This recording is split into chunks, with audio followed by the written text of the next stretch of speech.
Maybe you should. No, I've got to get pizzas to that observatory over there. And so you get attacked by some like smoke monster, and you like the pizzas fall off, and you're like scrambling around. Like, oh no, somebody Smoke needs monster. the pepperoni. So I'm swimming through 30 weight motor oil. Why are these new additions to your game that your intention was to release this fall? What are you doing? Their primary focus should be surviving litigation. Someone take his phone. I'll do it. Just give me a key card and a red button that turns off Randy's Wi-Fi. It pisses me off that they lump racing in with sports. Then you look at this insert F-bomb, Mario Kart and Sonic Racing lumped in with F125. An aimless rant. We were just angry. We're just angry. Gentlemen, we can rebuild him. We have the technology. What's up, everybody? We are live. It is episode 67 of the Hardcore Casual Broadcast. He is Jay of F1 Podcast fame. Hello. I'm Mason of Online Infamy, and we are the conversation at the, I don't know, Pirate Tiki Bar behind you. We'll go with that one today. So you always get me, Jay. You always make you always keep me guessing. Some days I'll be like, he is Jay of F1 Podcast fame, and it's crickets. And then so the next time I'm like, okay, well, don't want to make that mistake again. Don't want the dead air. And then I'm like, he is Jay of F1 Podcast fame. I am though. Then you're like, God damn it! It's my job. Always keeping me on my toes. But anyways, yes. Hello, everyone. It is April 30th. It is.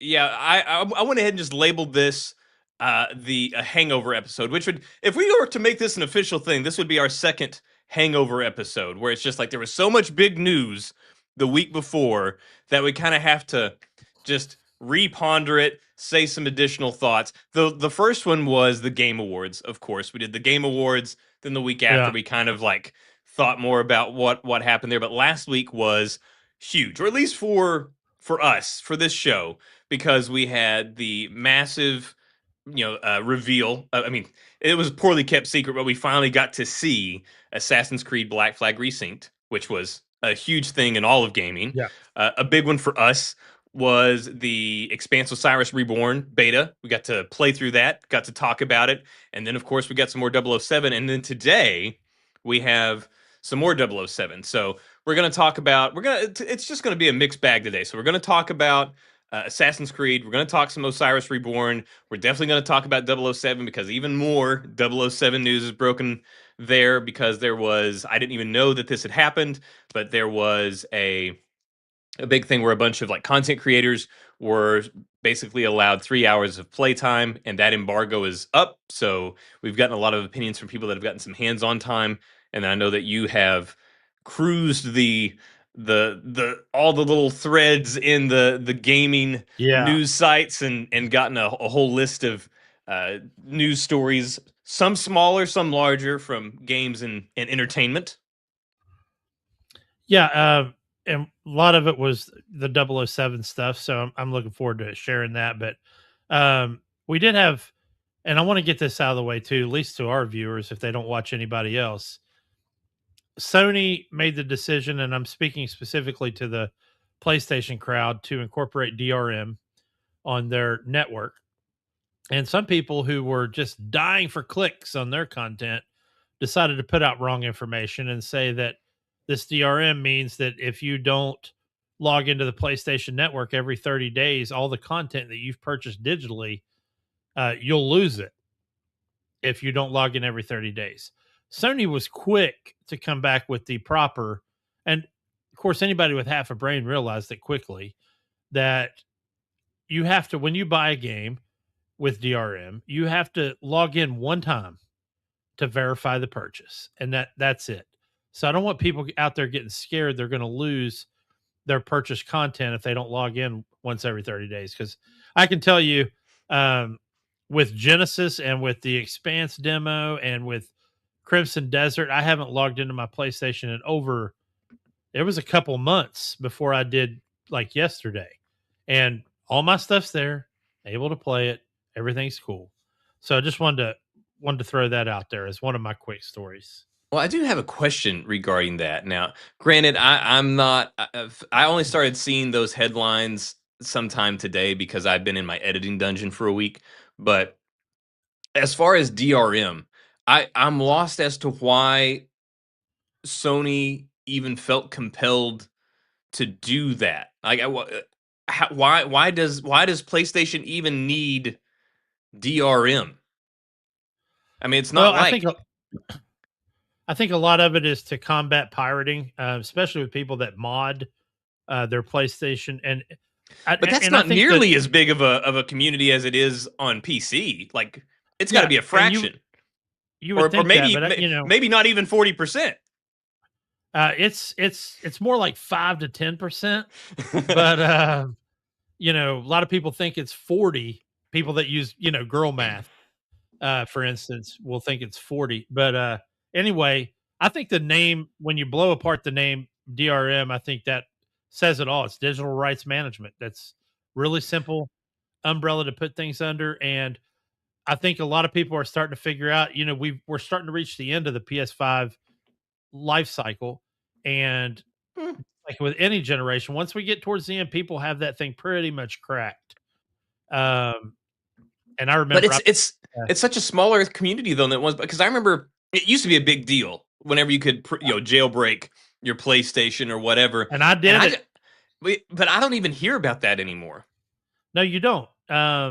You know, and I was overseas at the time and was on a PS2, and I remember modding it and getting, get like 400 games for like $5, you know, and it wasn't always in English.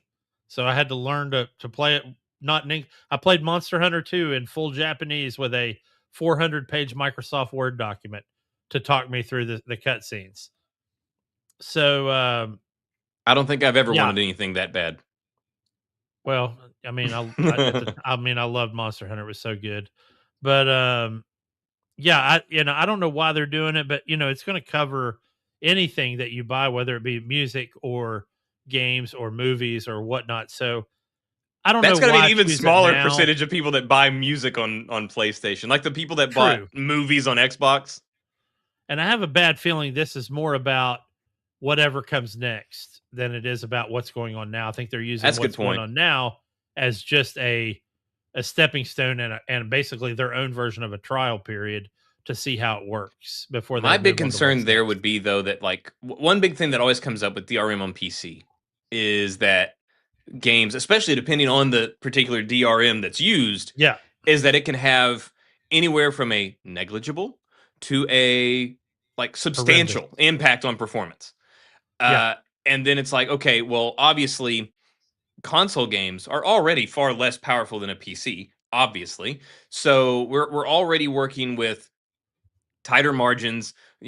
Got to have a lot more optimization for a game to run smoothly, and then to throw DRM on top of that, Yeah. especially depending on what kind of DRM it is and how well it goes. Like I'm concerned that perhaps that might impact the performance, but I don't know. That just seems sketchy. Well, we've both been playing Crimson Desert now for almost a month, and it runs probably what's considered the worst of the DRMs, and it runs fine.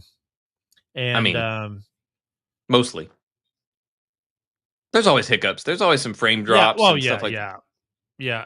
I have, and I have weird things. Like the other night, I logged in and I couldn't get above a 33 FPS. So I just logged out and logged back in, and I was back to 150. So I was like, "What the hell was that?" And it could have been anything. It could have been a background program I had on the PC just updating or something.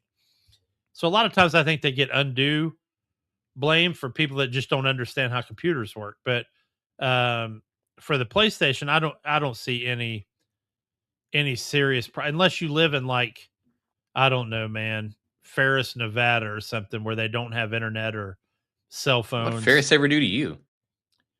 Ferris is the home of the Air Force Base where they filmed the first Top Gun movie. It also has no cell towers and no internet. So, Still, huh? Still, still. still, yeah. Yeah, little piece of trivia for you on this evening. But yeah, anyway, that's all I've got on the DRM thing. I just don't want people to get scared for no reason. Well, speaking of Stupid. Top Gun, this is one thing that I wanted to kind of talk about as we kind of believe me out. Trust me, I'm gonna tie this back in. But that reminds me of something I I'm wanted to fine talk talking about. about Top Gun, so you're good. It's something I want to talk about that brings us back into as we reflect on Assassin's Creed Black Flag Resynced and its thing.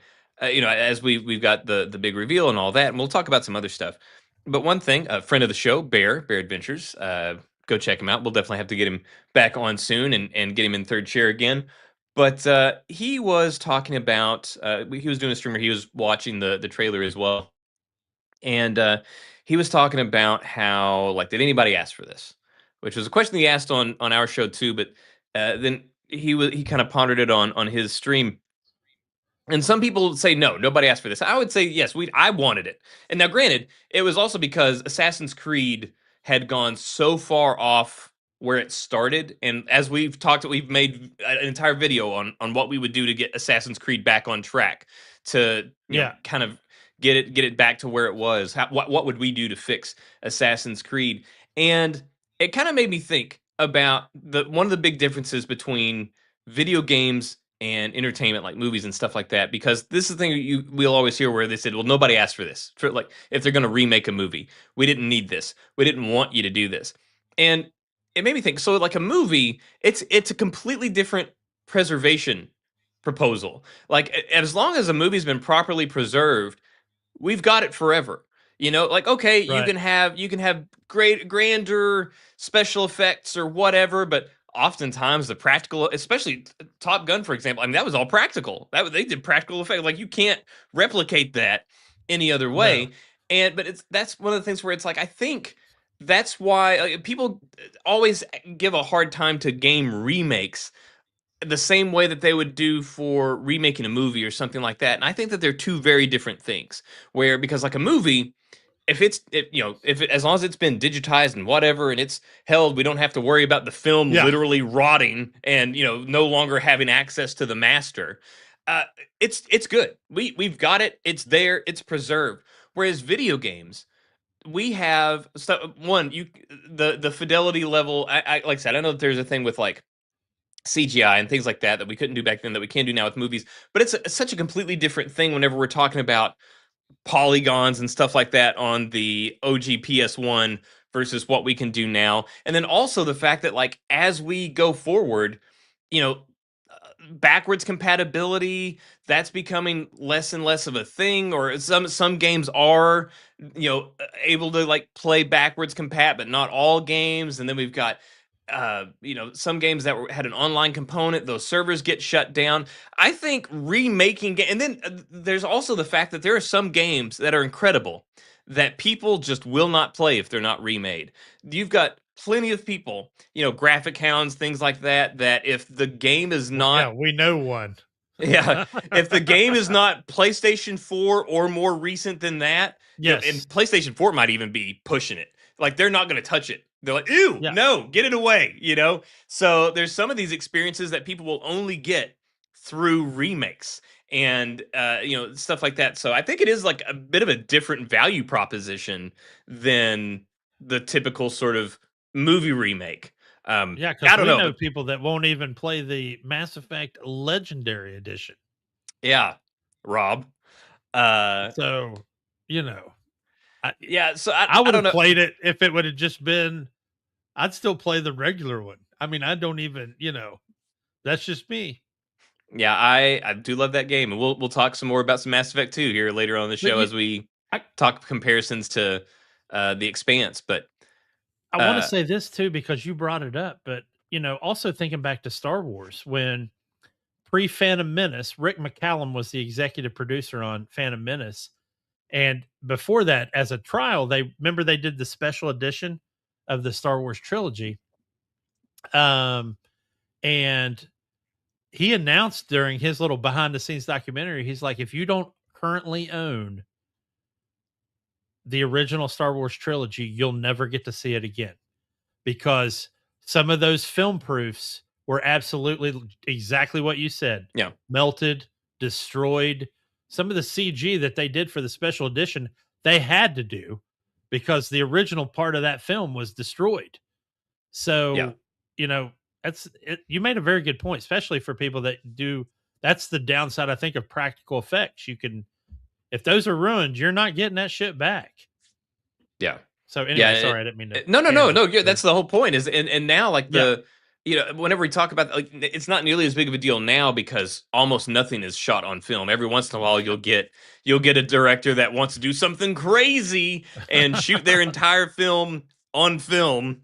But for the most part, it's all digital. But although we have had movies that have been deleted to eradicate them from existence.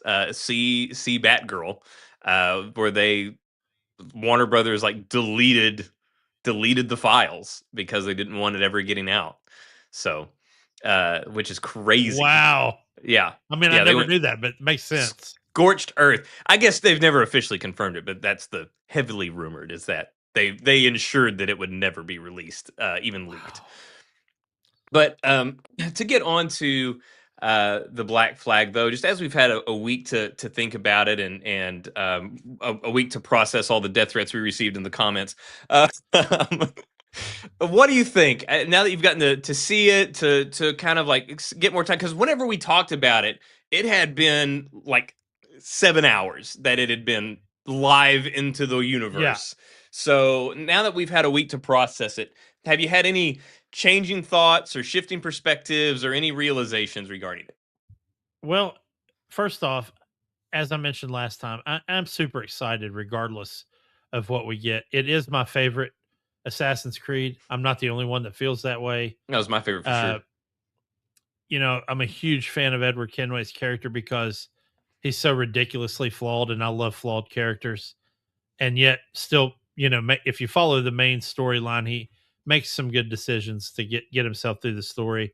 I did notice, and I went to a lot of content creators that I trust and watched what their 2 cents were, and they had concerns, some of the same concerns that we had.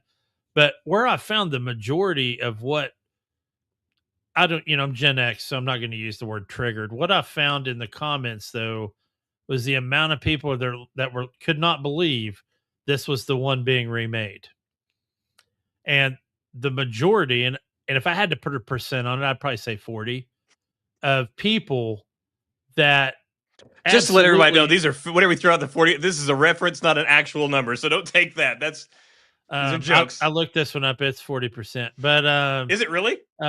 No, okay, not even close. Probably not even close. But it's a lot of people, and a lot of people were like, "There's no way that Assassin's Creed should be remade unless you start with the Ezio Assassin's Creed." Now, my hot take is Ezio, folks. I don't care where your comments are not good. I'm Teflon when it comes to that. But Ezio is not even in my top 5 as far as Assassins go in the Assassin's Creed series. And I would have trouble coming up with a top 5 of Assassin's Creed at this point. Well, I could order them. I could come up with a top 4, and that's about as far as I could make it.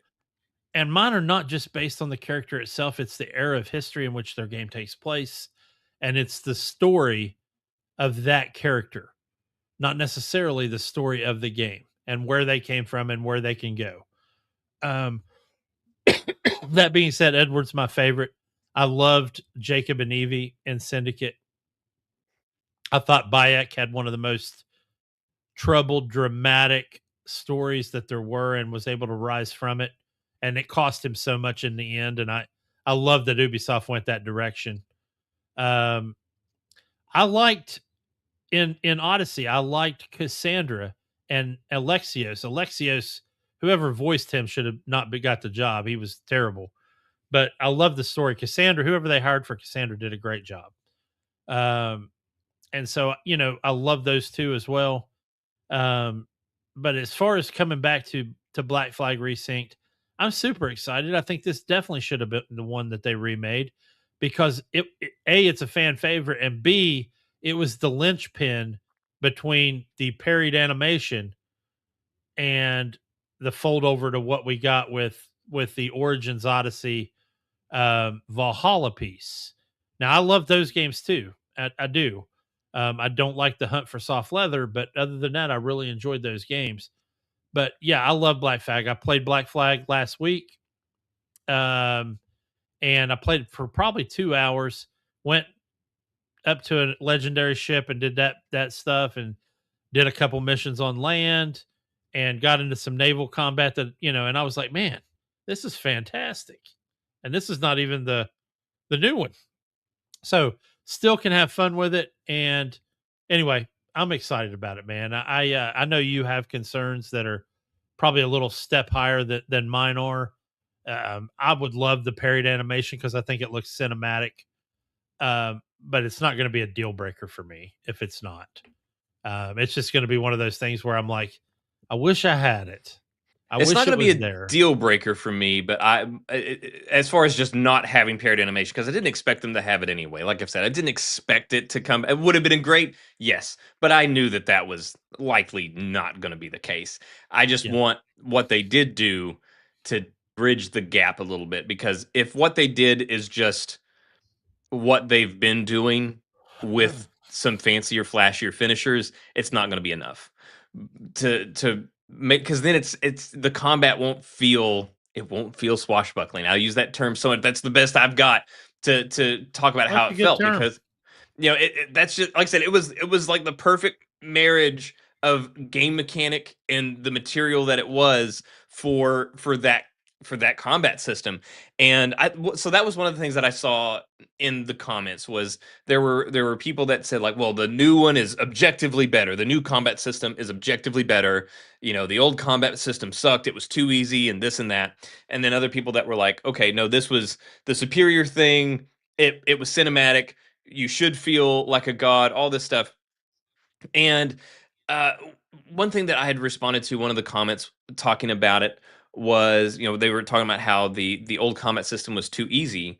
And I'm like, well, you don't need to change the combat system. You don't need to swap from, if you just wanted to change the difficulty, you don't need to swap to an entirely new combat system. Like the paired animation and that the concept behind it doesn't restrict difficulty. Creativity restricts difficulty. We had and all you got to do is play the Arkham games, and you'll see different ways that people played with that, where it's like, oh, well, this is an unblockable, which I think did they do unblockable? I think they did do unblockable attacks in Black Flag, They right? did with the heavy, the brute guys Yeah, yeah, yeah, had yeah. some, and then the officers, you had to do that break their guard move in order to get into them. But yeah, they had So them there's break, and mechanics. they would like glisten for a second, and you knew it was coming in. You're like, shit. Yeah, so there's So there's mechanics where you could do stuff like that yeah, and still do it. But yeah, we'll see. What I saw, it was definitely looked better than what I expected, given if what we were going to get was some sort of version of the new right. approach to it. So I am interested to see it, but like we were talking before we went live, like I am though excited just to see what the world looks like, and just to walk around and discover the world in this new, visioning of it. I think it's going to be Yeah. incredible. It looked gorgeous, and even you had mentioned, which they also addressed as well. But you had mentioned one of the things whenever we were talking about going and getting the sheet music for your shanties, and you had made mention, which was one of the difficulties, was that the old parkour system. This is one thing I think they did improve in future, in more Yes. recent games, is the parkour system, because, like you had said, there used to be this problem where now you can say, like, oh, one button's for ascending, one button's for descending parkour, and that kind of thing, and that wasn't a thing before. And so the game would just have to make assumptions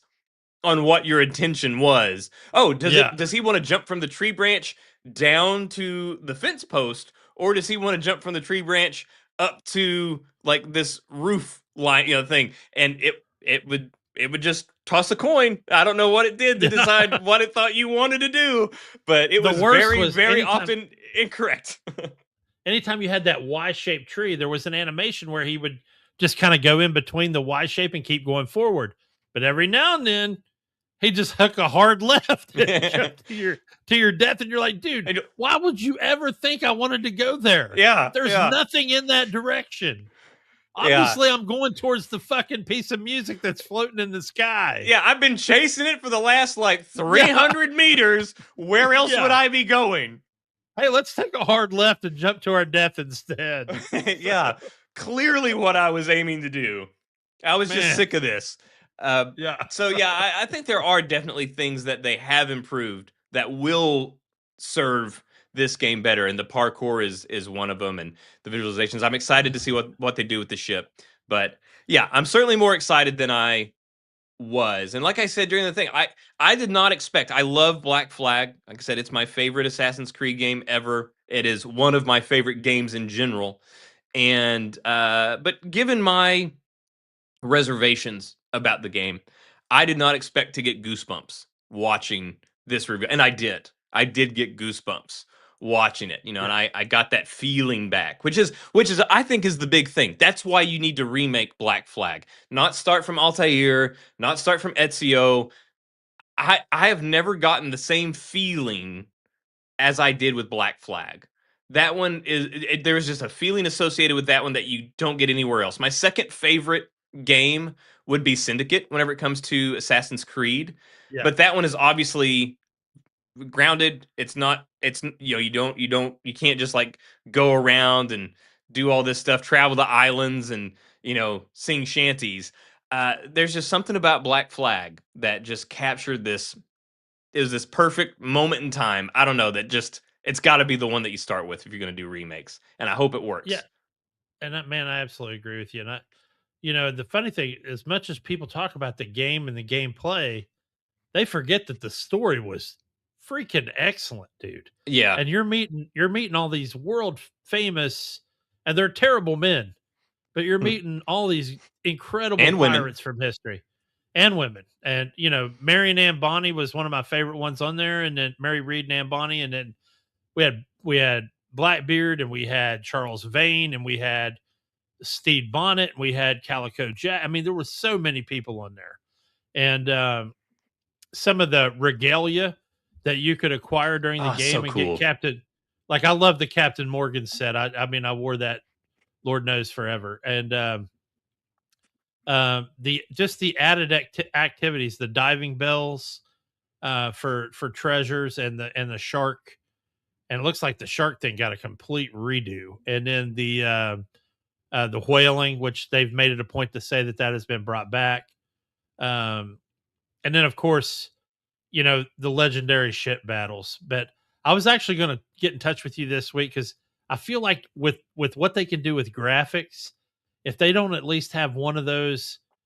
I don't know if you remember this from the third pirate, the last Pirates of the Caribbean movie, the third one for me, at World's End, which was my last pirate movie.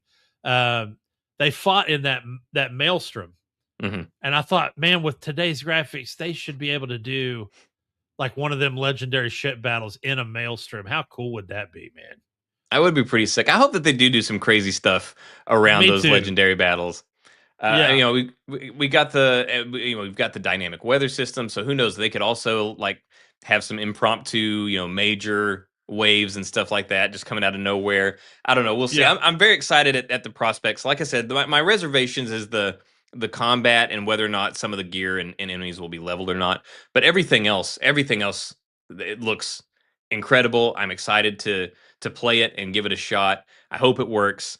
Um, yeah, and there's like I said, they're saying all the right things.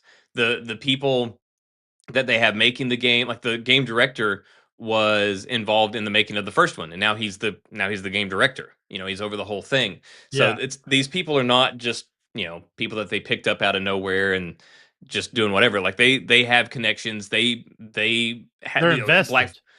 Black Flag has a special place in their hearts too. So that's good, and they're saying the right thing. So we'll see. Well, I just wanted to there. I don't know. There's not really been any new revelations or anything like that.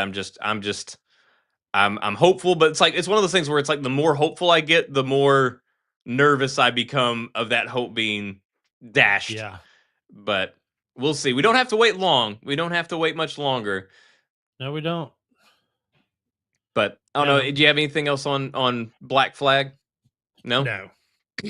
So the other thing I want to touch on, our other hangover topic, is the Expanse, Osiris Reborn. Now that we Yes. have gotten a chance to play, because at the time, again, we had 24 hours before Right. last week's show to play that, get some impressions, and come back to it. So, have you had any more time to ponder your time with the beta? So I still ended up not doing the green circle puzzle thingy that you talked about last week. But I did finally, along with the other 39.999% of the people, get to play a game the way I normally play it. So I got to tell you, that playthrough felt substantial for me. And this is not me being a smartass either, man. For me, I actually was able to connect with it finally, instead of struggle with, okay, okay, this guy's up. Okay, I need to aim up, type of deal. Well, I'm So glad that you got it to felt, enjoy it in the way that was natural to you, so that you didn't have to think while you yes, played it. You just got to. just as I am just as happy for all you people that play normal, and all 60% of you that play normal and enjoy it the way you did. So I got to tell you, it made it comfortable, man. And it made me listen. I was able to listen more to the conversations, even some of the side stuff, the banter that was going on when I was in the hub. And it made me want to explore more, which is always a good thing. Um, I'm still super. I think Alcat is going to nail this in the end. I think the fact that they, much like Pearl Abyss, answered with a patch, an update to a beta, which they certainly weren't under any obligation to do so. And Uh, they'd actually said, I was in my searches.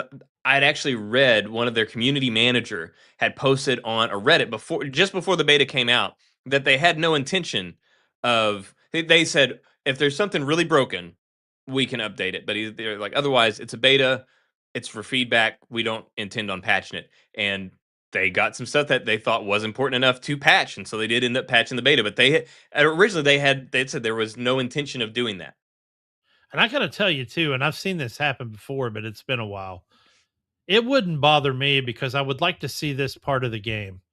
It wouldn't bother me if they took this beta away from us and gave us an in space on the ship combat beta, or added it onto what we've got.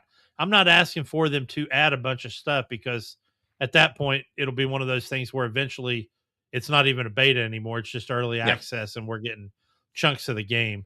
But one of the things I really felt, and this has been after the week of, like you said, vegging out and and kind of figuring out how I felt about it. I really would like to have seen the space combat. And it's a selfish thing, because more about the sound. I thought it was so cool, like when in the show and in the book, but more in the show because you can really you got the sound full blast. But when Miller was on those two beer cans going, one of those two beer cans going to latch onto Eros to plant the explosives, and um, Alex was manning the Rocinante weapons and rolled over the ship and fired the PDCs and took out the stealth ship. Um, I really wanted to get to have some of that, man, where we got to fire the PDCs and figure out how that's all going to work, how targeting is going to work, how is it going to be a mini game, or are we going to actively control this ship?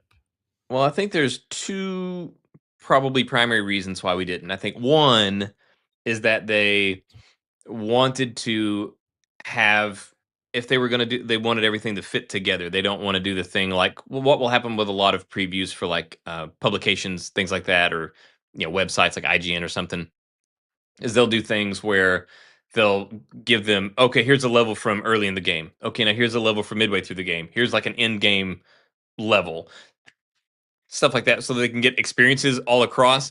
But I think given that it's a beta and accessible to us, they probably didn't want to do like the jumping around. They wanted whatever we did to be a consistent through line.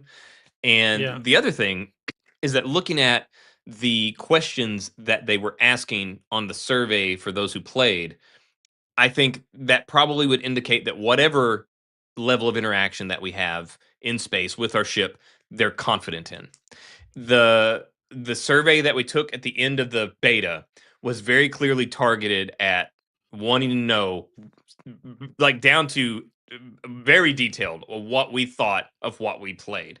One of the things that they asked was what we had talked about, and I hope they don't change this, but that is the zero G thing. So you're on the outside of this, Yeah. this whole station, and there's obviously these level changes and angle changes and whatever, but since you're on these mag boots, whatever your boots are flat against is level to you, even if it's not level for somebody else. And so as you're going and you're changing levels, your perspective is shifting, and they asked if that was disorienting, if it was uncomfortable. They were asking all these. I hope they don't change, because I love the way that I that loved it. felt.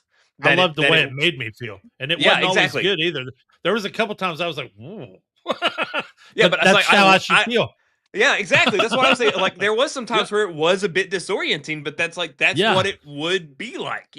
So I liked the fact that it was kind of disorienting. So I think they made this the beta because these are the things that they really want feedback in. I think it shows that they're a lot more sure about the other things, the other elements that they've implemented. It seems like these are the things that they have the least amount of experience in, given that Yes. they have not done this third person action RPG thing before. So they asked a lot. They asked about all the different specific weapons throughout the game. What did you think of this weapon? What did you think of this weapon? Like all this stuff. They wanted very detailed feedback, and that actually is very reassuring to me that they want not just like, oh, it was fun. They want to know, like, how did the handgun feel? How did the Yeah. MK whatever feel? I got to tell you too, though, and you just brought it up, talking about Owlcat being out of their comfort zone with this game. That's what worries me as a flight sim and a space flight sim person. Um, I don't know what they're going to do. I'm worried that spaceship stuff is going to be some type of either quick time event or a cinematic. And I hope it's not. I hope we get to actually fly the ship and Have they fight the even ship, confirmed because that there will be some sort of interaction to that degree, or are we just speculating? Like they whether haven't. okay, They so we haven't. don't. But I don't know how you tell an Expanse story without doing the ship part of it. Um, I don't know how you do that. I really don't. And the And ship that we do that, have is obviously experimental tech. If you yeah, and played I the got to beta, tell that's you, one of the things is it's experimental tech. I'm going to flat out tell you, it won't bother me if the ship parts are a set piece where they use it for a method of exposition where I'm walking around in the ship talking to my crewmates. That part I get, and it won't bother me if the combat is a cinematic thing. That won't bother me. But if they take it out completely, if it's just a, hey, we're going to board the ship, and they just kind of show you floating through space to your next location, brother, I'm going to tell you right now, I'm going to get butt hurt pretty good on that one. Uh, and I say that, and we love Mass Effect 2. And Mass Effect 2 had very little. The ship was just a social hub, Yeah, really. yeah. There's no, which I'm fine with. I'm not a So I'm not a flight sim guy, so I don't care if there's like space combat or not. yeah, Honestly, I don't care. I want space combat. I don't care if I get to control it or not, but I would like to see it, especially in the oh, I Expanse, mean, because the I'm sure Expanse that is there's for sure so, going to be at least cinematic stuff featuring that, no doubt. and I hope so, because the Expanse is the most scientifically grounded in astrophysics of any franchise there is. You won't find one that's more grounded. I mean, the So whole thing with is the whole clearly like reverse, there's going to be a cat and mouse game, obviously, like that. The entire beta, which is obviously very, very early yeah, on in the game, it's setting up the clear cat and mouse game that's probably going to be propelling the narrative throughout all or most of the whole game. yeah, So there's bound to be there. I have zero doubt that there will be space battles. But whether or not they're cinematic or otherwise will be the thing. If it's like Mass Effect, it was all obviously it was cinematics and that kind of thing. But that would not bother me at all. But I would certainly expect that there's going to be that kind of stuff. yeah. Um, And I'm not going to belabor the issue since we brought it up at length last week, but obviously the acting and the that's the use of biggest. the proper language amongst the factions. Um, and of course, we haven't seen the Martians, so we don't even know how that looks. So, um, and Although there's a given book how well version they of the did with Martian, the and with there's the a Earthers and the show Belters, I'm version. pretty confident in the Martians. Yeah, so I'm hoping they do the Belter Creole correctly and get that right, and then nail down the Martian, you know, Napoleon syndrome correctly. So anyway, I really but hope yes, that I still happy. Still looking yeah, I forward to it. really hope that they do decide to drill down on, and I think they're going to get a lot of feedback on that voice acting. And if they're wanting all this feedback on these other things, I think that the voice acting is going to be one of their bigger topics Yeah. that they're going to get feedback on. So I'm pretty confident that they're going to hear that, and less confident but still optimistic that they will take action on it. I Yeah. mean, Agreed. with a year, there's no reason that they could not get into that and improve it. Not necessarily like re-record everybody's lines, but you can do better. You can certainly do better Yeah. than what was in there. And You I can am saying improve. re-record everybody's lines. Yeah, But I also hope that we start getting information on any of the actors from the show that might get utilized for voice work. I don't Um, know because that might be a thing where they at don't that have point, it. They don't have the no, rights, maybe. I think it's where they'll probably want us to be surprised by that, and I think I would want to be surprised by that. To have that like, oh my god, it's him or it's her. Yeah, and Because I would otherwise, still if you do that even if I knew they were going to like, if be. you already know that Holden's gonna be there, you're gonna be Yeah, waiting. Like, oh, is this where we meet Holden? Is this where we meet Holden? yeah, you're right. So I think it'll be You're cool right. as just kind of like some Easter eggs and stuff like that. Um, and one thing that you had mentioned was whether or not we're doing it a disservice by comparing it to Mass Effect, and that Yeah, was I one didn't thing. know how you were going to take that comment, so I want to apologize up front. Obviously, I was I just, deeply offended. I think you're an asshole, and yeah, no, I'm I not. think I think they benefit from it, honestly. So this is the thing where it's Yeah, like I think there's different comparisons. There's different fallouts that can come as a result of comparisons. So I think that it's actually a good thing for them because one, they released this thing, they did not expect, like, whenever that first little teaser got put out, they didn't yeah, expect it to be anything crazy. It was put on this, show with all these other premieres, and they thought it was just going to be okay, hey, look, Owlcat's doing something. And instead, everyone was like, holy shit, that looks like Mass Effect. And it became this huge thing. So one, it got them a lot of attention. And granted, those are big shoes to fill. But the big thing is we haven't had uh it's been a long time since we've had a Mass Effect game, and it's been even longer since we've had a good Mass Effect game. And yeah, so we are comparing them to something that we don't currently have. And I think that's to their advantage. Like, if it's something where like Ghost of Tsushima and the comparisons were Assassin's Creed. it was And those Assassin's Creed. obviously Assassin's Creed, we're still getting Assassin's Creed games. But they rose to that occasion, they nailed it, and they did it better than, like, they did feudal Japan better than Assassin's Creed did feudal Japan. I mean, no Yeah, doubt. way So better. yeah, so I think if we were like, if we were comparing them to something that was currently out, I would say that could be setting them up for something that they didn't sign up for. Where they're like, hey, we just wanted to put out a game. We didn't really have ambitions for this or that, but I think they did have ambitions. I just don't think they had the marketing budget. And I think this is sort of driving that for them. And again, like I said, since we don't have the Mass Effect game, they're not really chasing a competitor. They're chasing a feeling. All that they don't have to nail everything that Mass Effect absolutely nailed. All they've got to do is give us that feeling again. Give us Yeah, this space opera. Let us feel like what we're doing matters, and the decisions that we're making, the conversations that we're having are having an impact on the greater story. Like, so I think their situation is one where they benefit, because if they stumble, if they, let's say the voice acting sucked, they don't fix it, and it ships the way we got it, it'll be like, yeah, man, that was a fun game, love the story, and voice acting was Voice acting was a little gnarly, but we're not going to be like, you know, forget that game, don't want it anymore. It'll just be like, hey, great story.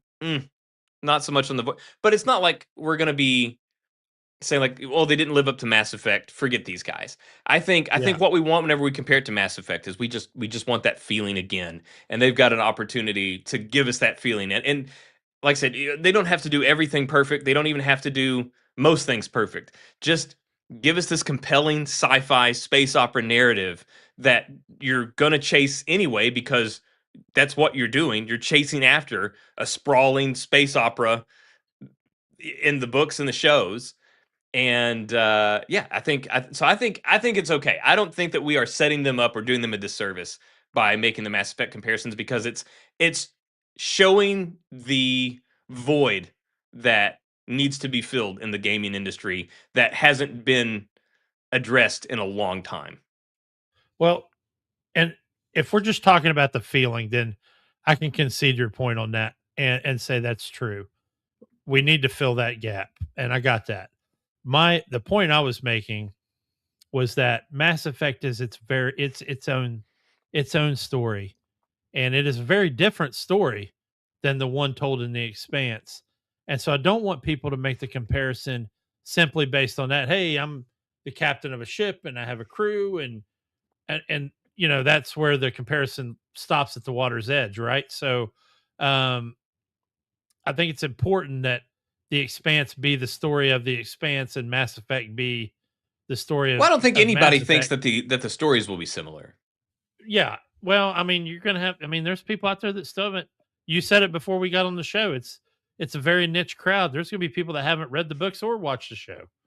I And mean, there's always going to be yeah, that one guy that thinks they're the 40% of the crowd that thinks that their opinion true. is the one that should be heeded. And there's the other piece that is undeniable, and this is a big deal to me. This is like one of my things that I don't hardly bring up when I talk about what drives a game for me.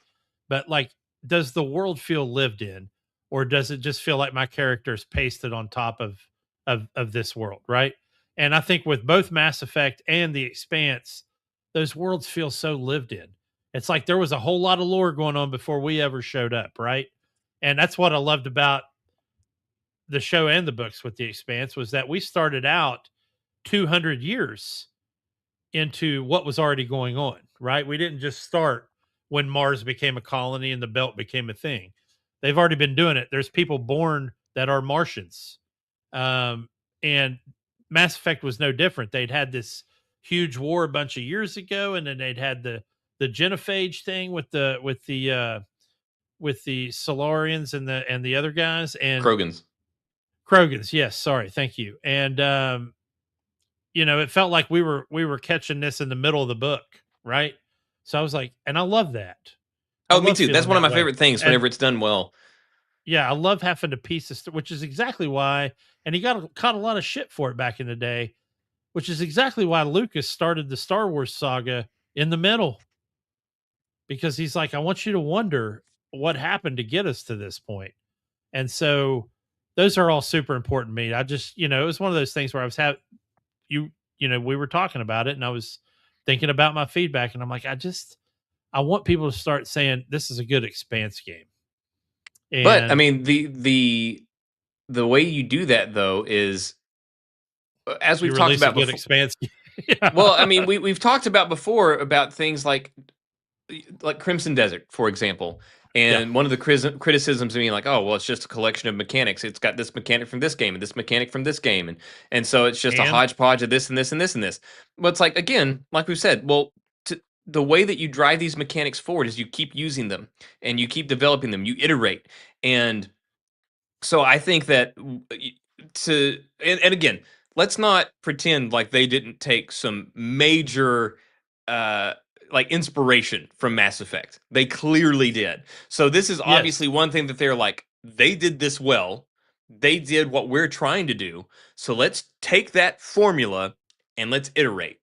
And so it's not just trying to make a Mass Effect clone. They're taking a game that clearly inspired the direction that they want to take their game. They're wanting to tell their own story and they're wanting to iterate on that inspiration. And I think that's what gets us better games in the future from them. Hopefully BioWare, but I'm not really optimistic about that. But other people that get inspired by this game.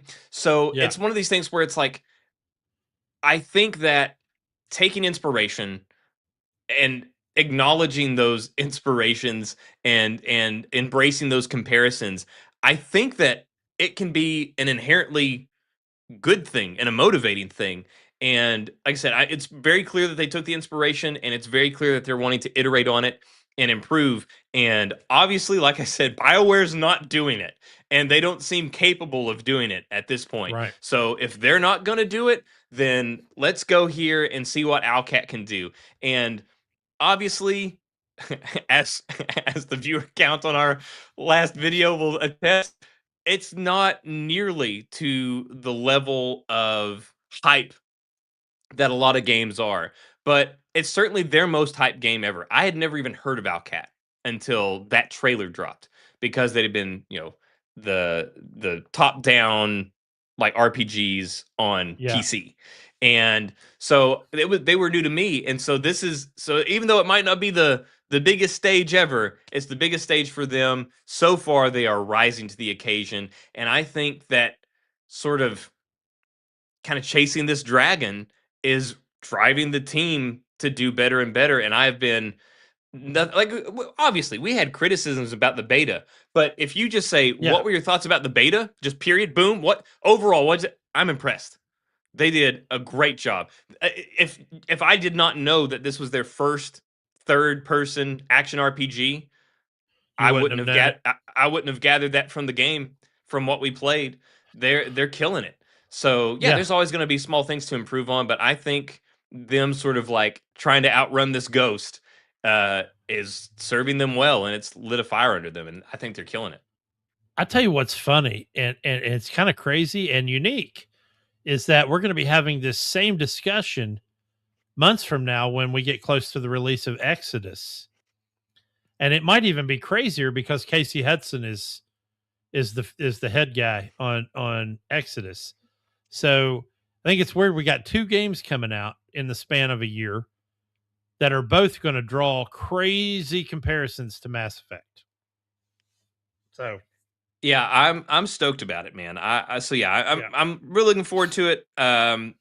Highly encouraged by it, and yeah, just wanted to go on there. I guess the next thing we can go ahead and talk about is 007, man. So again, this is our most anticipated game of 2026 at Hardcore Casual, Did and you pull up the I didn't mean to sniper you here, but did you pull up the video for the thing nope, we got today? did Okay. not. Okay. But the embargo that dropped, so we got to hear people that have played it. We got a lot of feedback on the actual gameplay, and so far it is pretty much all encouraging. And Yeah. the some of the things that we found out that we had assumed and have gotten confirmed is that basically the game is very linear in parts. So the way that Luke Stevens described it was basically Uncharted meets Hitman. So there are parts where it's very linear. You're still doing something, but it's very, very linear. You have very little wiggle room to do the thing. And then you hit a point, and then it expands and it balloons. And then you have all this freedom to do something. And then once you do that thing, then it becomes, narrow again. And it's very much like Uncharted. And then we do until the next time where it bubbles out. And that's what we expected. That there would be And these I points where we got from one point to another by doing these linear things. Like whenever we saw that trailer and the gameplay trailer, and we saw the car, and it's like obviously this is not going to be like Grand Theft Auto where like, oh, let's take a left, here at this turn. yeah, Obviously, you probably just got one direction, just straight, and that's all I you're was doing. I was thinking about that airplane sequence too. You know that's going to be super tight because they want Yeah. to hit all those cinematic hard notes of you, like free falling through that hole in the car door, so yeah, I think you're right in regards Well, to that.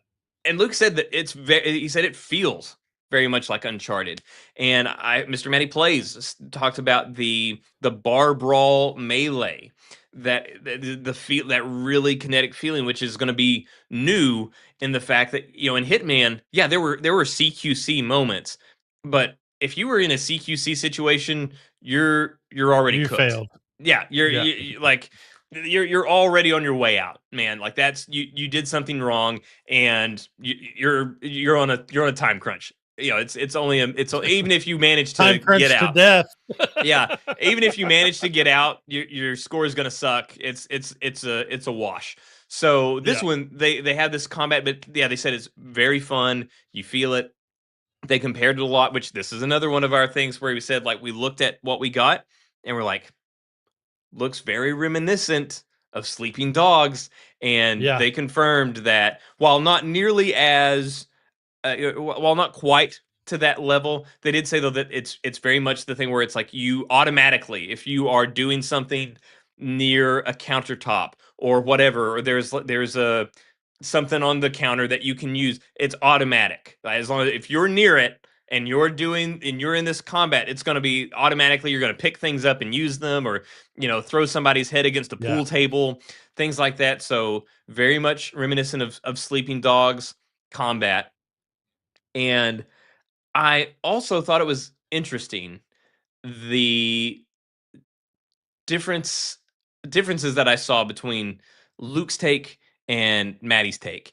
And Luke talked about how this very much was Hitman meets Uncharted, and the sections that were open, you could really feel that Hitman DNA and how open it was. And he said that he had some friends there that were also part of that and doing the same thing that he was doing, you know, participating in this game test, and that nobody played the same thing. Like, everybody did something differently than everybody Yeah. else did. That there was this just sort of freedom to do whatever, like we expected, because that's what IO does. That's the magic of Hitman, is saying, "Hey, do this," and then you just figure it out. And there's a wealth of ways to do it. But then Maddie said that he missed some of the open-ended options that we have in Hitman, and he said that it was very much more linear. Do this, then do this, then do this, and it sounds like to me, and I'm not going to say Maddie's wrong because I haven't played the game. I don't know, but to me, it Right. sounds like a difference in perspective. So the way that Hitman works is, it can feel a lot more open to an extent, because you have one mission whenever you go somewhere. They say your mission is always kill this target. How you do that is obviously completely open, but once you pick a path, each path has different things that you have to accomplish. So, Yeah. you know, you walk around, you can eavesdrop or whatever, you can find different ways to do it. Once you have a way to do it, that way has different things. So, okay, you show up, you got a target. Okay, you decide that you're going to disguise yourself as a sound engineer to try to kill this person. So, okay, well, step 1, okay, I've got to get a sound engineer outfit. I've got to do that. Then you have certain steps. So it sounds like Maddie was seeing this thing as, and they both talked about how the structure of 007 is very much uh sectioned off, in that you'll have one bit where they'll say, like, okay, you have to, you know, get this camera, and then you have to sneak past. Okay, you do that. Then the next thing is sneak into this room, and then this, and then this. So it seems like Maddie was seeing those things as limitations, where really it's the same structure as Hitman, and determining a path, but instead of in Hitman, where you have this wide open thing and you pick which path you want to go down, and then it cramps you in because you picked a path that you have Yeah. to try to walk your way through. It's instead saying, this is your path, and then opening up from there. It's just kind of like flipping the it's kind of flipping the formula on Hitman, and each step is more open ended, whereas before it was open ended, and then each step would you were kind of closed into one thing until you got to the assassination, and then you could go crazy. But I don't know. It sounds interesting. So I was not discouraged by what Maddie said. I think it's just a way in how you're viewing it. But it sounded great. So my big one that I watched, and as much as I picked on them for Crimson Desert, I do enjoy listening to Ryan McCaffrey. He's old I do school like Ryan. IGN, and he's my IGN. Him and the old Same. guys, I think he's the best they got. and Shout out Ride the Lightning podcast, Ryan McCaffrey. So he was partaking in this event, and they got to play 3 basic areas. So they played the pre-mission in Iceland, apparently that's before you even get 007 status, and then they got to play the training in Malta, the 007 agent training in Malta, and then the gala event, which was very reminiscent of the Paris event in Hitman, to me, just watching it. But one of the things he keyed in on was, and he was very specific, and maybe Maddie was too, and the other guy you watch, but he was very specific about, like, he talked about at the gala event, he decided he wanted to impersonate, he had overheard a phone call at the bar that a girl was having, that a reporter hadn't shown up. And he was like, well, I'm going to pretend I'm this reporter. So he's like, I got to find a camera and a press pass. So he finds a camera and a press pass. And then guess who he runs into? The reporter that's supposed to show up. So he's got to figure. And he was like, I could take her out, but I decided not to do that and let her do her thing. And then I snuck into another room, and I actually blamed another event on her so she would get apprehended so that I could continue. And then he went from there to impersonating security, doing a sweep of the room. And then he said, at that point, I had enough action points to bluff. And I started using the bluff mechanic. And that got me as far as it could go before it turned into combat. And he said, one of the things he highlighted was, like, it let me know that I was in license to kill mode and that I was open for combat. And he talked about how punchy, and I mean, he had the sound effects to prove it, how punchy the gunfire was, which I really enjoyed. I mean, it sounds like those bullets are hitting pretty hard, and not everything was silenced. And then a major boss battle he had at the end where he had no weapons. He's in a boss fight with no weapons, so he's setting traps, but eventually the boss figured out and started shutting down his traps.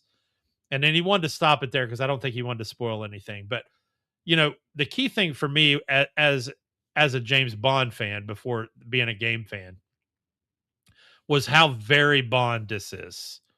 When you look back, and one of the things he keyed in on was, he goes, this James Bond is a cross between Pierce Brosnan and Daniel Craig, instead of more of the comic relief Roger Moore, or the too serious Timothy Dalton, or the only suave debonair of Sean Connery. So I'm looking forward to that because, I mean, I loved Pierce Brosnan and Daniel Craig's take on James Bond. So again, man, I know we've said it a million times about it being our most anticipated game, but we're 3 weeks away, and I'm chomping at the bit to get my hands on this. It's coming up quick. It's coming up very quick. Yeah. And the combat was a thing that they kept coming back to. I had heard that. Did you see the garbage truck sequence? Driving no, through London because okay. That's one thing, is also, like, unfortunately, none of the people that went were able to record gameplay. So they were given B-roll to use, but it wasn't any of the gameplay that they did. That's under lock and key because of spoiler reasons, apparently. But the as far as the combat goes, Maddie was talking about how he had just given up on the stealth combat, not because the stealth was bad, but just because he enjoyed the hand-to-hand combat so much, which was what happened to me in Mad Max. Was, you have guns and stuff, but I never had to worry about ammo because I never used the guns, hardly ever, unless I needed to, because I just loved the feeling of the hand-to-hand combat so much. So I was really encouraged by that. And then Luke Stevens had mentioned that, and he was actually encouraged, like somebody, that worked with IO, somebody from IO was there with him while he was doing it, and they encouraged him to. They said, like, hey, play it on easy, and then play it on a higher difficulty, normal or hard, and to illustrate how the game changes. And Luke said that it absolutely does change. So he said, like, if you want to play it on easy, then the hand-to-hand combat, you can easily take out like 15 people at one time, and and feel like a god. He says you crank that up to normal, three maybe, and if it's on hard, you don't want to get in a tussle with anybody, and so it changes the entire dynamics depending on your Well, level. that'll It's be not, interesting yeah, because it's now I not want to just turn play them all into three bullet of those. sponges or whatever, like Yeah. they kind of, like, it changes the dynamics. So I'm very curious to see how they go about it. He had talked about segments where you're like chasing, and I think there was one of the things that they had shown, one of the B-roll bits that they were given was chasing down an agent. So there's these sequences that we obviously do not have in Hitman. Right. We've already seen the car chases, so there's parts where you're chasing someone across a roof. So I'm really excited. Because obviously, again, Uncharted is another one of my favorite franchises as well. So, we've got Hitman, got Uncharted. We've got this great thing. I know that a lot of people were expressing concerns about the console version of the game because I guess there Really, was I haven't heard that. it, So what's going so on? I guess there was an issue at some game show previously, like a show of games, not like The Price is Right, but where they had some issue with like a console version of the game where it was like something that happened. It was looking really rough and was looking pretty choppy. I was not aware of this, but uh, so I guess a lot of people are really concerned about console. But again, they've IO's mentioned that the whole reason it was delayed was for polish. So I'm really not too concerned about that. You They shouldn't don't. be anyway. Yeah, I don't have. I mean, IO doesn't have a record of releasing anything that's like broken. Like, oh, of course, neither did CD Projekt Red until Cyberpunk. But I don't know. I'm just Yeah. excited. So I'm not too concerned about it. I'm not dismissing those that do have concerns. I just Yeah. haven't heard too much as far as rumblings go that would lead me to have grave concerns about it. But we'll see. Right now. I'm just optimistic. I can have my heart broken, but everything I've heard has gotten me more and more stoked. Yeah. Man, another thing I'm thinking about too as I was watching this footage is when you watch an Indiana Jones movie, right before the music hits, you almost know it's coming, right? I mean, you're like, here it is, da, da, da, da, and you're just like, there it is. He grabbed his whip and he threw it around something, and he's about to swing, and you're like, here it comes. And I think the same thing can be said of James Bond movies. And there's like 3 or 4 different music hits that they can do in a James Bond movie, and I hope they Dun-dun, nail those. dun-dun, dun-dun. Yeah, there's that Yeah. one. Then then there's the already going music Yeah. that like in the middle of that very same song. But I hope they hit all those, man. I really do, because that's going to sell it.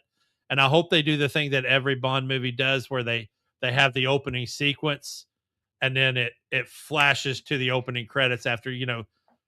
Bond movies are one of those weird movies where you usually end up waiting 10, 15, half an hour before the main credits hit, and then you get the song. So I'm looking forward to And then you're there that. for another 7 minutes. Yeah. And yeah, and nowadays I've listened to him so many times that I kind of just fast forward through that part to get to the next scene. But yeah, I'm hoping they hit those music tones. I'm hoping that, because so many of the singers have also ended up making a cameo in the movie. I hope maybe Lana Del Rey's maybe like a girl at the bar, that he buys a martini for or something. And I think that would be cool FaceTime for her. And we already got Lenny Kravitz, of course, in it. And I'll be surprised if he doesn't contribute any music to this. Yeah, But yeah, very true. Very yeah, I mean, true. I would have made that part of my contract if I was Lenny Kravitz. I'd be like, can I get the Yeah. tail end credits or song, or can I, Which, I mean, if you're Lenny Kravitz, I imagine that's probably a pretty easy sell. If yeah, if and somebody's he's never giving got to do one. So he's you, in his whole storied career, he's never got to do a Bond song. And um, so yeah, I think that'd be cool. well, it's also like we still don't know what the story is.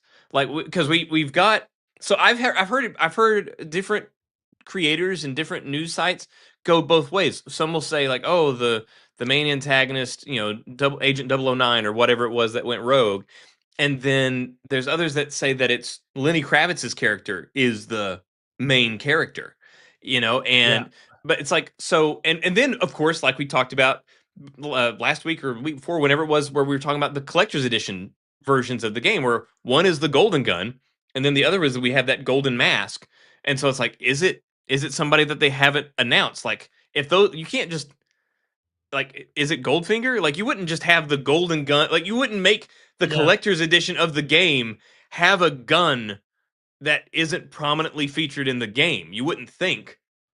I would hope not. Also, you got to remember that with almost every single Bond movie, um, we're never introduced to the main bad guy at the beginning. It's almost always this person that's just a constant thorn in his side. And then we find out that person's working for somebody. So with the Craig movies, it was always Spectre, whether it was Lashif or any of the other ones. Um, so I'll be it. Maybe Kravitz is maybe could be the main bad, and then this agent is working for Kravitz, or vice versa. So yeah, we're gonna have more than one. We're gonna have that minor leaguer antagonist, and then we're gonna have the big bad.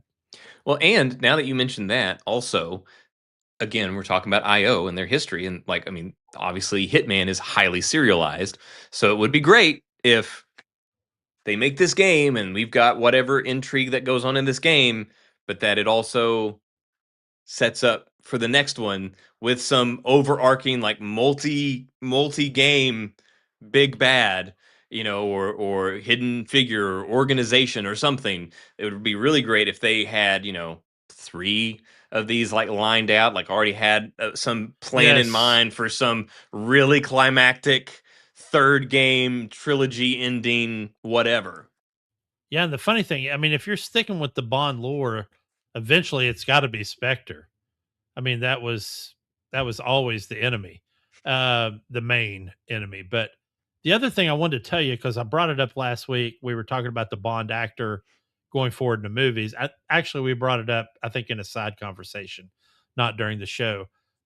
And you might want to research this.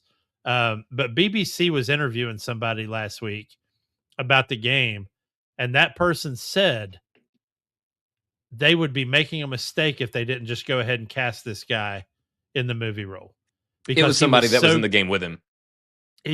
yes, that's right. It was another actor that was in the game with him, and he said he's like he was so great. Everything he did was fantastic, and everything he did was James Bond. I just don't Um, think Amazon will ever do it. just And dude, honestly, like I've seriously, said like before, I don't think I want them to, because at this point, given everything that has gone on with the 007 property, I please would don't be say it. I would be afraid that that would sully the reputation of the game if they, because I have no confidence in Amazon's ability to handle 007, given what we've seen so far. Okay, so that wasn't as bad as I thought it was going to be, but um, I oddly enough, I agree with you, and I just didn't want you to say it out loud. But Because, like, I usually, have no. the whole thing is like, ooh, we don't want the video game thing to cross over with our real valuable thing. What a But in great my way, opinion, though. like, To that the game is the real valuable thing. I wouldn't want the game's reputation to be tarnished by this. And I think that I definitely agree with that, but yeah, I also love the idea of a continuity from one media to the next, where we, as people controlling that James Bond, we're basically we're the ones in that role. So when if we're a earning the movie came number. out, we've earned our number, and we can feel a connection. Let's assume for a second that Amazon does do a good job with the movies. We've earned that number, as you said, and we feel a connection with that role moving forward as gamers. And I think that's a really cool idea as we move into the future of a media that is becoming more accepted, even amongst the actors elite of Hollywood. So, yeah, I'd be excited to see that. But we'll see what happens. I'm very curious. I'm very excited. Yeah, and I'm also another thing that I'm wondering is how long this game, like what the timeline that this game covers, because we have seen multiple like haircuts of James Bond, which is obviously not a thing that you see in most games. Most games, it's the Yeah. same haircut because it's just whatever time frame. But we've seen James Bond with a buzz cut. We've seen him with a little bit longer hair on top. So we obviously have some passage of time, and we know that it's going from whatever gets him out of this active service. There's some incident that I guess he shoulders some blame for that kind of gets him out of military rotation. Then he's got to go through whatever training to get here, and then whatever. So, and then he's got to become 007. So there's obviously going to be some sort of passage of time. I just wonder how many like months or years or whatever that's going to be. Yeah, and the funny thing is, I'm thinking about the movies, and I think the longest passage of time in any one movie was Skyfall. After he was shot off the train by Moneypenny and went into hiding, and I think that's the longest passage of time in one movie. So yeah, that's a really good thought to have as far as how much time this game's going to cover. But speaking of passage of time, one thing that makes me think of, we don't have to spend much time on this because I don't have a ton of information about it, but one of the former developers from, I believe he's former game director of Witcher 3 that's doing Blood of Dawnwalker. Uh, and now that's, more stuff's coming out about that. And I know that we've talked about this before, but this That game looks so time good. mechanic, huh? That game looks so good, man. It does look good, and I get Kind that of this is snuck a up on me from out of nowhere. I know it was on your radar, but it was not on mine. so this is I know that this is it's an interesting mechanic, and I know that some people be really excited about it. I'm not, but it's just because of the player that I am. I'm excited about the game, but I'm not excited about the fact that you have 30 days and 30 nights. That's it. That's the game. The game is 30 I'm days and sorry, 30 what? nights. The game is 30 days and 30 nights. That's it. So you What you happens at have the end of the that that hopefully you save your family. That's the point. And whatever you do within that time, if you take longer, then you don't save your family. That's it. But the game is 30 days and 30 nights. And then you can start again if you want. And that has me anxious because as an RPG, I'm a completionist. And you will not be able to complete this game in one playthrough. It will be Yeah, an because you have certain impossibility. skills during the day that you don't have at night and vice versa. So how you tackle any particular situation depends on literally what time of day it is. Well, you have different segments throughout the day and the Yeah. night, and each thing that you decide to go off to, each quest that you commit yourself to, will take a certain number of those chunks. So if you do something that takes 2 chunks during your day, then you've got 6 chunks left, and you got to figure out how to spend those. And then at the end of that day, if you missed anything, it's missed. Maybe you don't get to go back to it because it's a new day. Huh. So that you will absolutely not be able to 100% the game in a single playthrough. You will have Yeah, to leave things behind. I actually don't know how I feel about that, man. I hate what I call crippling mechanics, and that seems very crippling.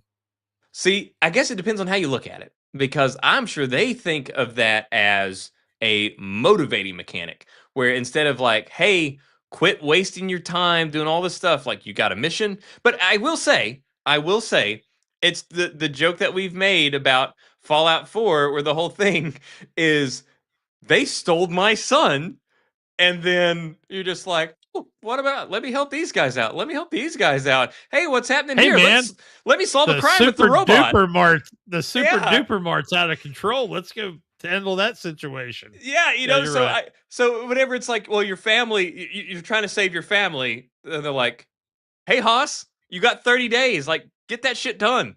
So, at least for what they're doing, I gotta at least appreciate that they're like, no, no, no, no, no, no, no, no, no. Let's try to like, We're walking. We're yeah, walking. like, no, bro. Remember, you got shit to do, man. Like, let's Yeah, focus up. Lock yeah. in. So I think it's interesting. I think it's very interesting, and it's risky But I'm sure that there will be people that now it's an RPG like, or sorry, it's a JRPG like element. This is something that comes up in all the Persona games and things like that, where you have a calendar that you've got to kind of compete with, and you've got a whole bunch of stuff that you can do, but you can only do so many things each day. You only have so many days before some event happens. So you really have to decide and prioritize the things that you think are more important. So they're taking this RPG like element and they're implementing it in a very Western like RPG. So you got the JRPG sort of mechanics coming into a Western RPG with this, very gothic theme. I don't know. We'll see how well it goes, but I'm excited for it. But yeah, just as a person that wants to knock out all the question marks on the map, 30 Days and 30 Nights has me a little on So edge. you remember the Witcher map when you first Oh yeah. got it opened up and the sheer amount of question marks. And then I'm as sure you I went still had towards a some question mark, you just opened up more question marks. more question marks. Yeah. So, and then if you went to any of those notice boards and cleared off the notice boards, and then you opened your map again, you're like, son of a business, Yep. dude. Holy shit. Yeah, I couldn't imagine that. And then also only having 30 days. Yeah. So, I I mean, mean, because it's there's a few games out there I won't operate at night. Like, I'm like, okay, it's nighttime. I'm going to sleep because I'd rather tackle this mission during the day. So, I mean, I don't know, man. That's going to be weird. yeah, it's also a struggle just to say the name Blood of Dawnwalker, because it's not Blood of the Dawnwalker. It's Blood of Dawnwalker, which I don't know, sounds weird to me. But Yeah. yeah, so I'm excited to see it. There's a lot more information coming out, but that one, I don't know, that mechanic is just, it's giving me anxiety, and I haven't even played it because, like I said, especially coming from a guy that worked on The Witcher 3, the game that we're just talking about, how there was Yeah. so much stuff, and now this Maybe guy's he like, was the, he's like, maybe well, he was pick the 8 one guy. things and you can do those. Yeah. Maybe he was the one guy on the dev team that was like, guys, we've got to condense this shit, man. This is getting out of hand. Yeah. After it was after they wrapped Witcher 3, just like flipped the Yeah. table. He's like, I'll do it myself. Or maybe That's crazy. maybe he played Fallout 4 and was like, this is dumb. Like, I could do it better. When's that game supposed to release? September. I think it's like September okay. 2nd or something like that, but it's scheduled to release in September. So we got a little bit of time. We got a little bit of time, but it looks great. It definitely looks like The Witcher. I'm stoked for it. So that's really Well, the last thing I had. I'll tell you, under my heading of it's got to be May, as far as games go, May is going to be a crazy month. Whether you're into some of these games or not, a lot of people are. So we've got 007, obviously, First Light coming out this month or in May. Forza Horizon 6, which Forza Horizon 5 is still considered one of the greatest racing games of all time. This one is much like Assassin's Creed, where people asked for feudal Japan forever, and then we got it and it sucked. People have been asking for the Japan car culture of Forza Horizon to happen, and it's finally happening with 6. It looks fantastic. It looks like there's a crossover with Mobile Suit Gundam in it, which looks awesome.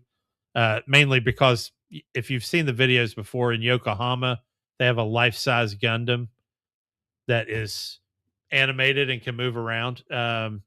People go see it, but that's really cool. But we also have Subnautica 2 goes into early release on PlayStation and PC. Hopefully, it in makes a May. few people very, very rich. Yeah. Stick it to crafting. Yeah, stick it to crafting. Battlestar Galactica Scattered Hopes, which we saw, it was either at Gamescom or did we see it on the Game Awards? I think it was the Game Awards, but I can't swear to it. Yeah, so that one's coming out, and that looks like it's going to be, pretty decent as well. And then I brought up a game before this show started, and folks, I'm not kidding you when I tell you they're coming out with Darksiders War Mastered Edition for PS5 and Xbox One or Xbox Series X and S. And you're sitting there thinking, Jay, that came out a long time ago. It did, and they're doing another one. So we had Darksiders, the first one, which came out in 2010. I don't know when the first War Mastered Edition came out, but it was basically like a upscaling, graphical upscaling of the original game. Mason, you asked if this one was a remake or a remaster, and because of the title, I can't answer that. But they are coming Because out it's with like the another. original. It's like, you'd think as far as it came out ago, you'd Yeah, want to do more than just, an HD remaster, a 4K remaster where you get the same, like, the same shitty textures or the same shitty yes. sort of like things, but you can just see them more clearly. And I don't know how you felt about that game, but I told you it's was probably one of my favorite action adventure games of all time. It was so difficult, and I loved. And this is before all the Souls mania really hit. So Yeah. I loved the original Darksiders. It was so I felt like you played that was the one where you played the best version of the one of the Four Horsemen. Yeah, but the Um, Darksiders is one of those where it's like they've continued to re-release it. They've continued to pump out sequels here and there, and none of them just ever get right. like, sort of traction to be front and center and really get a lot of attention. I mean, they're known, but they just never break through. Right. You're not wrong. I mean, you're absolutely correct. And they even went kind of way off the book when they did I think it was called Darksiders Genesis, which was like a Diablo top-down isometric where there were it was co-op. And it was fantastic. But it never got the traction because of all the other games that were out like it. I mean, you Props to had them that they keep Diablo and trying. yeah. Because there's something And there, but they're just like, for whatever reason, it just never takes hold and goes mainstream. And they're like, and I know they're sitting at the table going, guys, we're giving What you more the do you want? story of the four horsemen of the apocalypse, and you get to play a different horseman in every game. Please buy our damn game. And it's sad because they're good. It's Hmm. just that I don't know if it's a release window thing. I don't know if they're running into too many other good games. But anyway, they're coming out with another War Mastered edition. So May's going to be a pretty big month. Obviously, ours is going to be taken up with 007. I'm even going to push Forza as much as I love racing games. I'm going to push Forza Horizon Well, probably to actually, it's probably more later in the June than summer. May, because I think it isn't like May 27th. It is. So it's like Yeah. end of May that 007 comes out. Yeah. So And Rip Forza June Horizon is 6 comes more out. Also, we just got Bear. He commented on Discord instead of our other thing, but he said, I'm going to watch some 007 clips this weekend for my stream. Never been a huge fan of the bullet ballet style. Okay, that's an interesting take. Um, I wonder if is he talking about like a Max Payne style of shooting combat? I don't know what the bullet ballet is. I might have to look that up. You'd shoot him a Oh, link if he's available. he's typing. He's about to let me know what the bullet ballet style is. So, um, anyway, but yeah, definitely looking forward to all the releases in May that are coming out. And then I don't know if you're ready, but we also have a bunch of movies and a bunch of Yeah, streaming that are go for coming it. out in May. So we got Mortal Kombat 2. I don't know where you're standing on this, but I was talking to Rob yesterday, and it's a weird summer because we're getting Mortal Kombat and Street Fighter. It makes me think that next summer we'll get Tekken and Virtua Fighter, maybe. Who knows? I'm But actually looking forward to Mortal Kombat. I enjoyed okay, I enjoyed the first, we'll call I it did too. the Mortal Kombat 1 or whatever. I thought it was the most I mean, even though it focused around a completely invented character, I thought it was the one that sort of like brought the most cohesion to the lore, Yeah, because I mean, the lore has gotten so crazy that even the makers Midway, they've had to reset the canon of the game, so like they've reset the games with an entirely new canon. It's gotten so out of whack. So for the story to kind of come and settle on a lore, the ones that came out back in the 90s, there was that song and all this, and yeah, I've gone back and I watched the first one, and it's not as good as I remember. But the first one of the rebooted Mortal Kombat series, I really like the first one. I was excited that it was getting a sequel. I'm stoked to see Carl Urban as Johnny Cage, and from everything that I'm hearing, it sounds kind of like this. I think the guy's name was Cole, the guy that they sort of like made up in the first one that we follow. It seems like he's obviously still going to be there, but he's going to be more of a secondary character. It sounds like Johnny Cage is going to kind of be the focus of this second game, and So the second movie, and I'm excited about it. I'm looking forward to it. Cole was the guy that was like or the further down the road ancestor from Scorpion, correct? In the first Uh, one. is that how he tied into it? Yeah, that Yeah, was I'm him. pretty sure he was related to. So, but yeah, man, I'm looking forward um to Mortal Kombat because I did like the first one. Of course, I love the OG one as campy as it was. I To me it Watch it was again. funny. Watch it again. I did. I Okay. watched it about a month ago, and I was like, I'm okay. I'm still good with this. This is fine. Another movie that you and I, because we're huge Guy Ritchie fans, In the Gray, is coming out middle of the month with Jake Gyllenhaal and Henry Cavill and Aiza Gonzalez and who knows who else is in it. Probably a slew of Guy Ritchie's stable. Which apparently went Looks through its own fantastic. development hell. Really? Yeah. I don't know this story. Do you have Yeah. this story? I don't have the full story because right now it's all, I mean, it's not a full on thing. We just got people talking about it. Apparently, just had a really rough history. Like it took a while to get made, and then it was made for a while before it got released. It's just, I don't know. It's crazy that, I mean, you've got Guy Ritchie. Like, this is money in the bank if you just let this dude do what he does. It sounds like the more recent success that he's had with like The Gentleman on Netflix and Gangland and not Gangland, Mobland on I believe it's Paramount. All that stuff has kind of like gotten him some cachet that he very much deserves to kind of get some things pushed through and find out. Bro, But yeah, young apparently there's been a Sherlock. struggle list. Huh? Oh yeah, that's Young it's on my list. It's on my list. Maybe I'll get it. Maybe I'll get it done this week. and he's like, I don't think he's like the executive producer on it, but all that the famous Guy Ritchie, like the quick cuts, Yeah. they're all in there.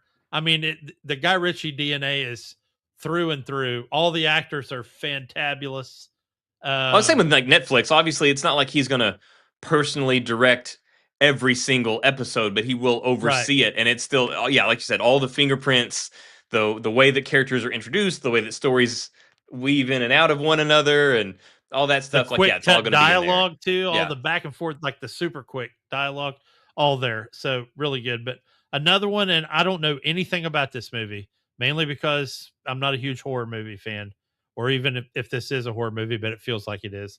Deep Water. I don't know. Do you know anything about that? I've heard of I it. don't. I've heard of it. That's it. That's the extent of I have heard the name thrown around, but yeah, So yeah, that comes out this month. Top Gun is going to be back in the theater for 1 week only, starting May 13th.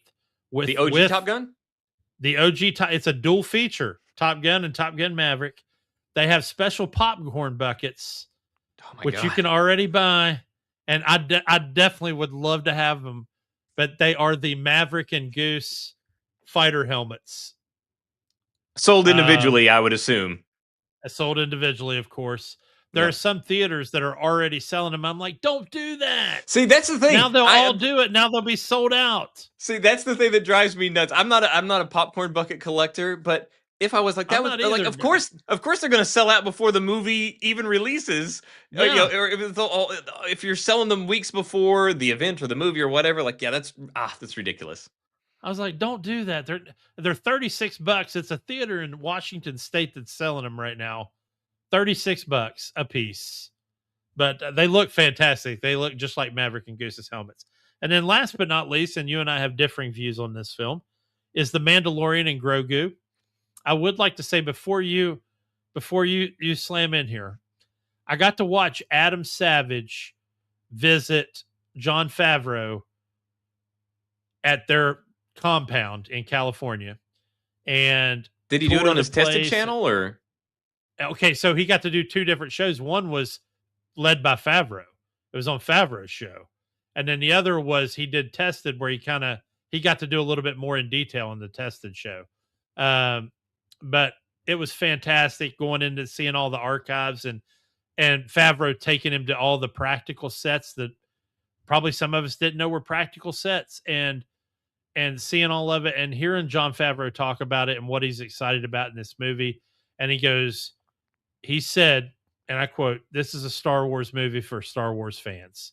And that's what I wanted because we haven't exactly done that very well lately. I mean, So that's no doubt.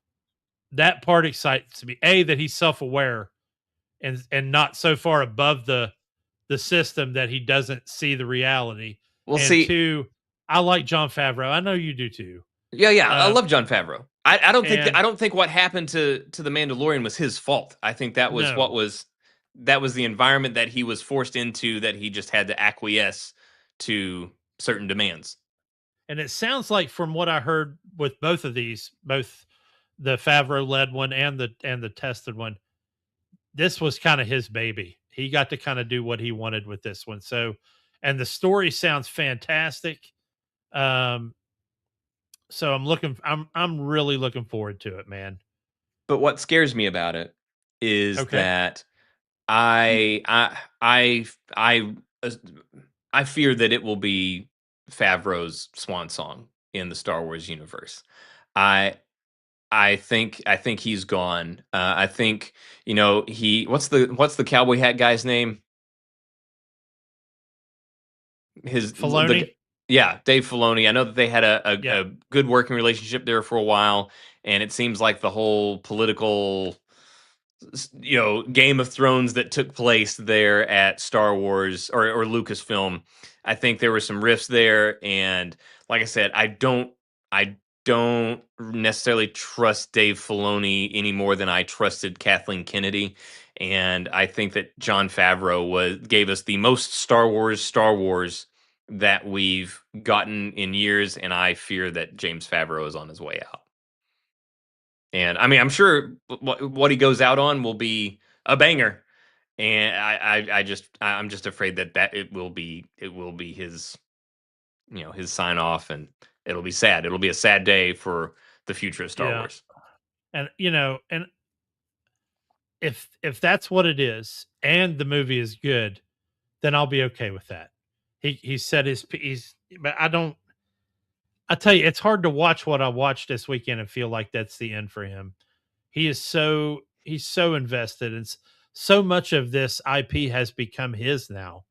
Um, a lot of this I think property there's that some he's got out resentment there. there upstairs because of that, though. Yeah, and I don't disagree with you there either. But like he's got this like Quonset hut, these old Marine Corps Quonset huts out there in this compound, and all these, he walked into one and they're just standing there, all the various Mandalorian suits just standing there, and the Razor Crest and the salvaged N1 Naboo starfighter that they rebuilt for Mando. And it was fantastic, man. And hearing him talk about it, he's like, "Oh, we got this was like a World War II, blah blah blah, and we turned it upside down, and we did this, and we did that, and now it's this." Really cool. And you can just tell the love he has for what he does, and that's what I've always liked about him, not only as a director but as an actor. Even when he played Happy, dude, he was happy to be there, kind of deal, and it showed. And so I think this is going to be a good popcorn movie, good old school popcorn Star Wars movie.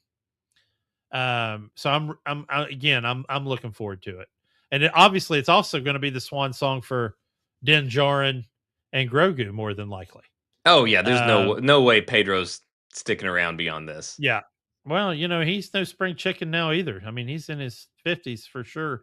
Um, so, and of course, all we have after that is Ahsoka season 2 that to look forward to. But, which Ahsoka, of all the shows, Ahsoka was a good show. Brought together the rebels, which we hadn't seen in live action, and so I'm looking forward to watching that as well. But yeah, I'm excited about Mandalorian and Grogu and getting to see what they're able to accomplish in this movie. Well, like I said, I kind of fell off of the Mandalorian a bit once it became pretty clear that Favreau's vision was being tinkered with, and it kind of went Yeah. off the rails a little bit. So like I said, I'm glad that he's getting a chance to do what sounds like what he wants to do. You make the movie that he wants to make. I just wish that he would have gotten to make it Do that at the sooner. height of his powers, within Lucasfilm, as opposed to now where he's basically trying to breathe some life back into one of the properties of a dying franchise, for one last hurrah, and then he's likely gone. If it's successful, the Mandalorian is likely gone. Baby Yoda, I mean, say what you will. I don't think Grogu's going to be anything without the Mandalorian. And so even if he's successful, he's gone, the characters are gone, and then what do they do from there? I have no faith in Lucasfilm beyond that. So I don't know. I'm looking forward to it because it is a Jon Favreau film. I'm just sad because I think it's Yeah. going to be the last, kind of like the last thing that we can look forward to for a while. Now the only other thing I can think of is maybe the Gyllenhaal, not Gyllenhaal. Jeez, I always do this. The Ryan The Gosling Gosling. movie, because Yes. again, that guy, he does not pick losers. I He's mean, a cinematic gold, man. yeah, he's a phenomenal actor, and he makes great decisions on the movies that he does decide to take on. So like we've said, so many actors, there's actors out there like Denzel Washington or Ryan Gosling, where it's like if they pick a movie, even if it's something that I otherwise wouldn't be interested in, I've got to be like, well, there's got to be something to this movie because Yeah. my guy's in it. So that alone has me optimistic. If Gosling's in it, I've got to be like, okay, there's got to be something in here that he sees that's got to get me hyped. So Yeah, he saw I some magic somewhere. yeah, so I am encouraged by that. I am encouraged by that. I will say this, and she doesn't get enough credit, but the few times that Favreau sublet his Mandalorian out to Bryce Dallas Howard, I really enjoyed those episodes too. Like she did the ATST episode in Mandalorian season 1 where he meets Gina Carano's character for the first time. And you know, those were good episodes, and you can tell she used a lot of her Jurassic Park DNA in those. But Yeah, I think Bryce Dallas Howard's a great director. oh man, yeah, without a doubt. And I also like it when she acts, but Yeah, not a lot of people do. There was a movie that was on, it was either Apple TV or Amazon that just got critically panned that I thought was good, was called Argyle. And she was, I think she directed and acted in it, but I couldn't get past and it Henry had, Cavill's haircut, man. I loved, yeah, that was I not love good, Henry but Cavill, but that haircut is not it, bud. Sam Rockwell, dude, was fantastic in I that do love some movie Sam Rockwell. and did not get enough credit. I'd like to see him in the Star Wars universe at some point. Sam Um, Rockwell?